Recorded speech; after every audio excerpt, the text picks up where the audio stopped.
rekan-rekan, kembali lagi dengan saya Metia Kartikasari. Pada kesempatan kali ini kita akan membahas tentang transaksi bisnis perusahaan. Pertama, kita akan membahas mengenai karakteristik khusus transaksi bisnis dan menggambarkan perbedaan antara transaksi bisnis, transaksi pribadi, dan peristiwa bisnis. Setiap organisasi harus melakukan pencatatan atas transaksi yang dilakukannya, dan transaksi ini harus terpisah dari transaksi pribadi pemilik perusahaan, atau dikenal dengan entity concept. Transaksi bisnis juga harus melibatkan pertukaran sumber daya antara entitas kita dengan entitas lain atau dengan individu lain. Dan transaksi bisnis juga harus memenuhi prinsip arm's length transaction, yaitu keadaan di mana transaksi dilakukan tanpa pengaruh dari pihak orang lain dengan adil, berintegritas, dan sesuai peraturan.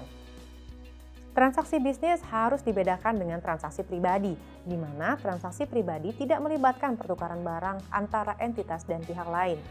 Dan transaksi bisnis berbeda dengan peristiwa bisnis, di mana dalam peristiwa bisnis tidak ada pertukaran sumber daya yang terjadi. Contohnya seperti ketika kontrak karyawan baru sedang dinegosiasikan, atau ketika entitas diberitahu bahwa tingkat bunga pinjaman akan meningkat mulai bulan depan. Kedua peristiwa ini akan menjadi transaksi bisnis pada tahap selanjutnya, ketika pertukaran sumber daya terjadi. Persamaan akuntansi mengungkapkan hubungan antara aset yang dikendalikan dan yang dimiliki oleh entitas dan klaim atas aset tersebut.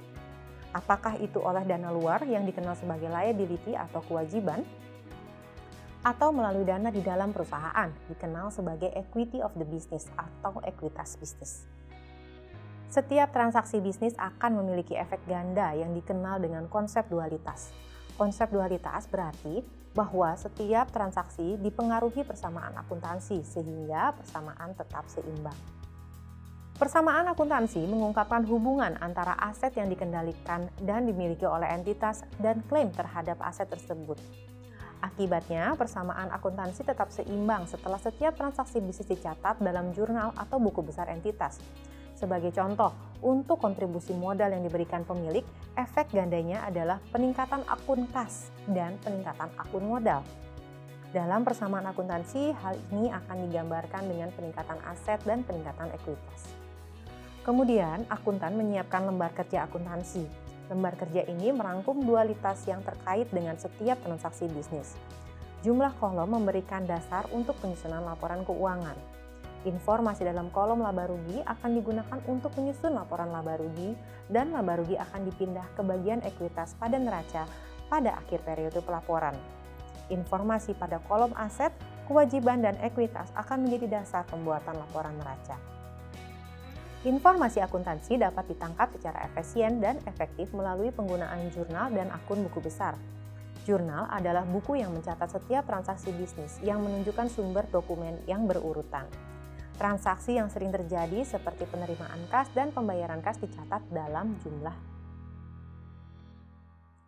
Transaksi yang sering terjadi seperti penerimaan kas dan pembayaran kas dicatat dalam jurnal yang terpisah.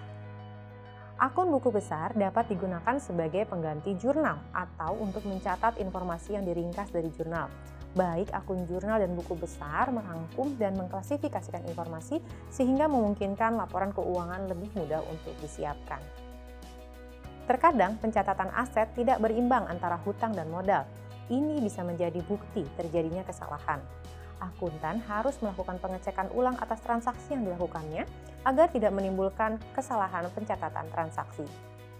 Pencatatan akuntansi dari transaksi bisnis harus dilakukan dengan akurat sehingga menggambarkan informasi yang benar-benar terjadi. Hal ini diperlukan untuk menjaga agar informasi akuntansi yang disajikan dapat membantu pengambilan keputusan yang benar dan tidak menyesatkan. Sekian yang bisa saya sampaikan pada video kali ini. Rekan-rekan dapat mempelajari lebih lanjut pada online resources yang sudah disediakan. Selamat belajar dan terima kasih.